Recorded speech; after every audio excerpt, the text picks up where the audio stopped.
Hello guys, and welcome to our second installment of Play Examples. Today we have a little handful more of some situations that we would like to show you how we play. And yeah, let's see how that works out. Any comments, Lars? You excited?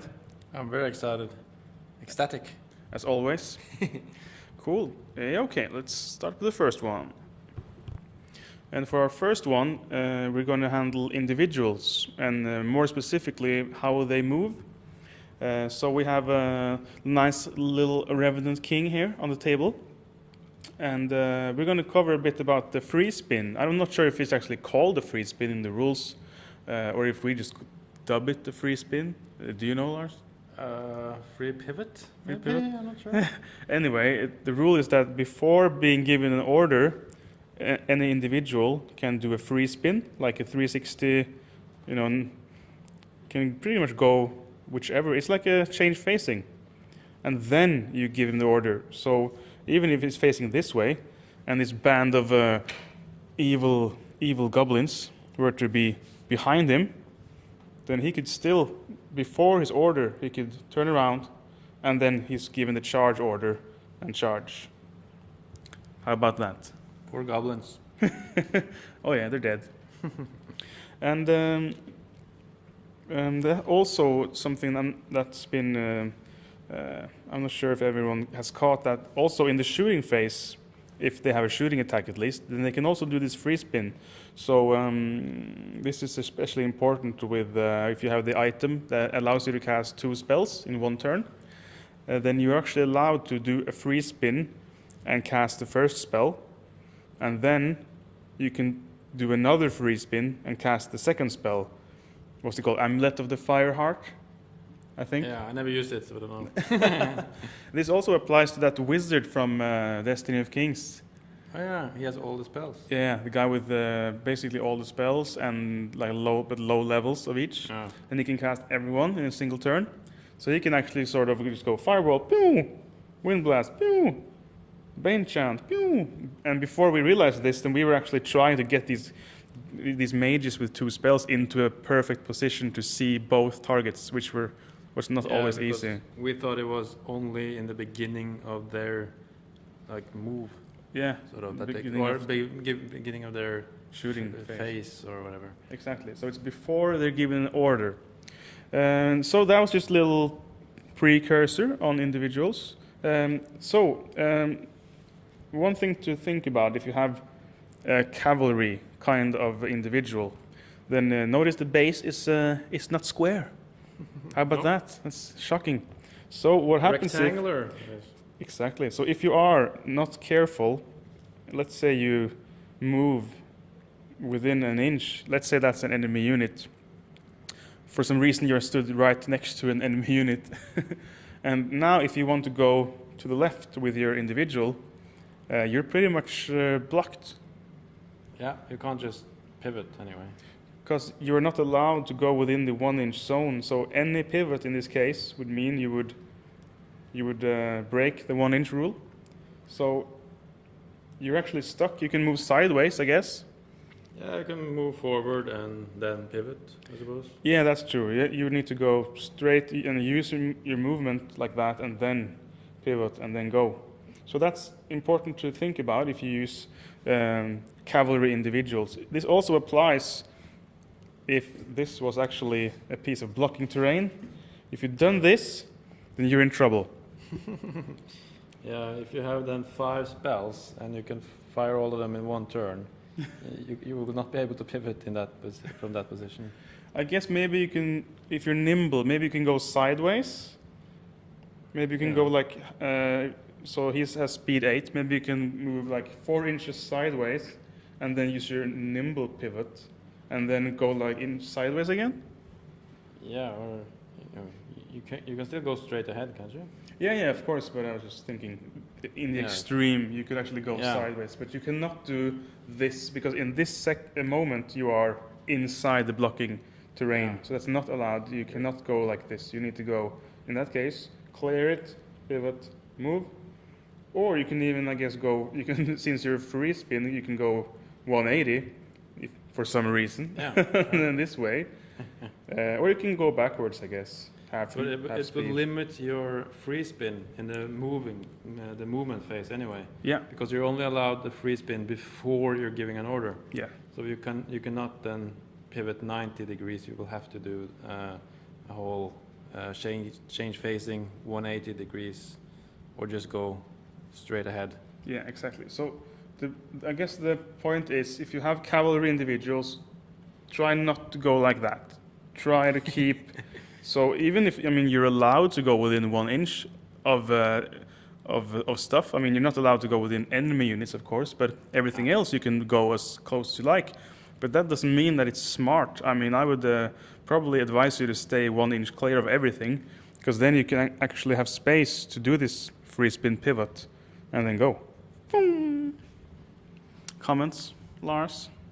No, That's pretty much it. I'm good. Yeah, okay, that's the first one.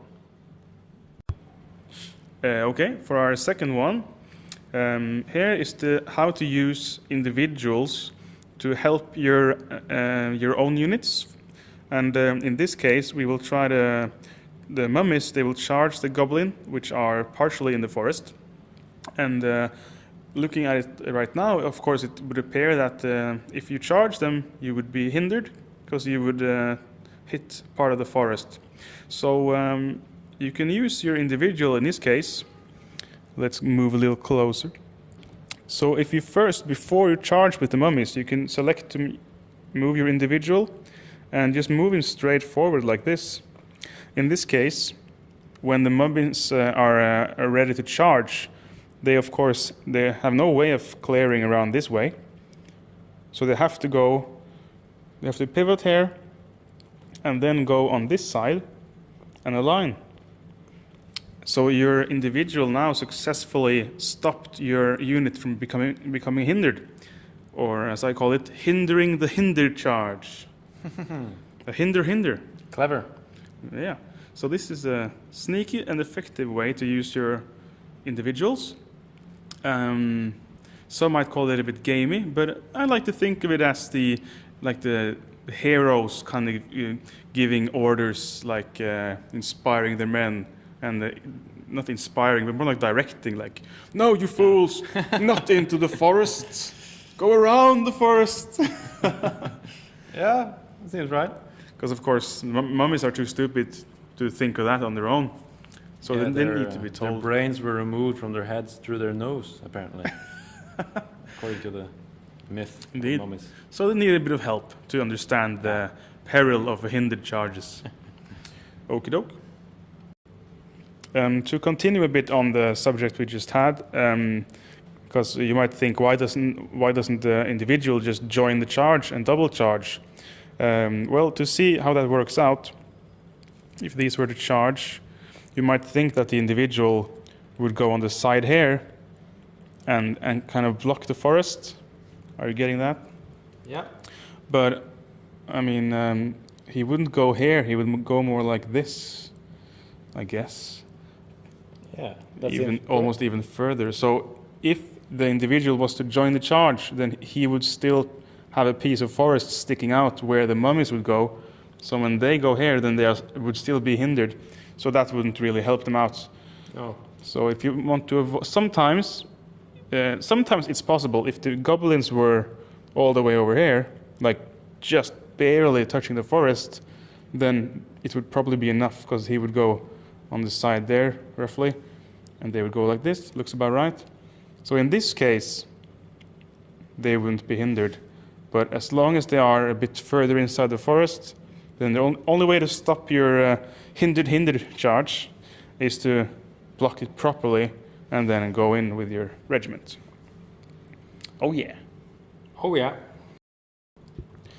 For our next example, we will look a bit on forests and how forests are, unlocked, as we'd like to call it. And this is when a unit touches a piece of the forest, it kind of actually disappears, rules-wise. In this example, we remove these riders. They're going to see if they can shoot at the mummies on the other side of the wood. And what happens in the practical terms is that when these touch just a small part of the forest, it actually unlocks, as we call it, and ta-da, those trees kind of go away. And they can now see perfectly through any part of the forest. And likewise, of course, they can be seen. Every part of their unit can now be seen by enemy units. And this can get a bit confusing, I guess, because I don't know if you can get the camera on top here, Lars, but if these just touch like this, even if their leader point is outside of the forest, it's still enough that they are touching just slightly.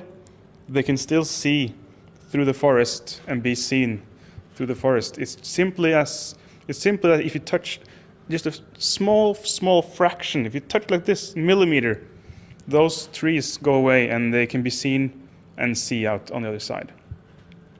I don't know, is that clear enough, Lars? It's clear to me. So I guess the confusion has been that people have assumed, I guess, that they can be seen in this case, but since their leader point is outside the forest, that they could not themselves see. But the rules kind of say that the terrain just goes away. They do not. I'm not sure how it's worded, but they don't really get affected by terrain, I think is the wording. For line of sight purposes. Oh yeah, that's right. For line of sight purposes, any terrain they are touching kind of does not give them any penalties. So the same goes for obstacles. If I switch this out now with this ta-da, obstacle, if they want to shoot the mummies and stand like this, then they actually get the cover penalty. But if they touch, and they don't have to go, remember this from like defending the obstacle, you had to go like perfectly flush like this, right? Now they would shoot without penalty, but they don't have to stand like this. It's the same rule as the forest. If they just touch a bit, and in this case we will assume that the whole base is part of the obstacle. If they just touch like that, then they can shoot without penalty. It doesn't matter that their leader point is not touching it, because they are contacting this piece of terrain and it will not hinder their shooting in any way.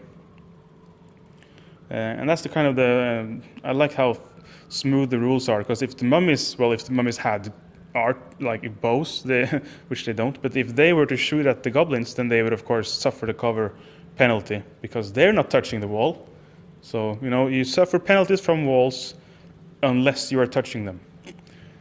Yeah, I think that's it. Okay, next we have hills. And sadly, hills work a bit differently than forests. Because in this case, it's, let's say this hill is height 2, and these are height 1.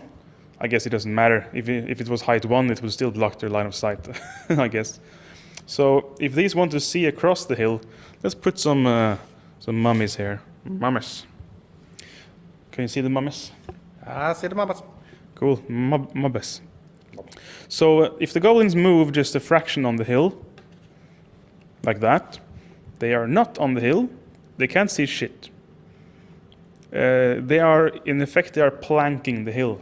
Like if you can get a top-down shot, like even if they were to go, let's say this is like 40% of their base, they are now in effect, they are kind of surrounded by hill. Can I hold this up somehow? I'll go a bit further. Let's say this is like less than 50%. They now have a perfect like blanket around, because this hill is height 2. So they have height 2 now all around them. They can't see anything because their leader point is just stuck there. They can't be seen either, of course, because when the mummies want to see across, they just get blocked by this big height 2 piece. And this is, I think, what gets people, that this hill is actually higher. Oh, yeah, it's flat because it's made that way, but it's actually I don't know, if you think of it like a tall hill, maybe it kind of goes upwards, like uphill, all the way until the center, and then it kind of goes down again. So in effect, these goblins are actually going, they're kind of climbing the hill now, wouldn't you say? They're climbing the hill, and they won't be visible until they reach like the peak. I'm holding them very high now. It's just for...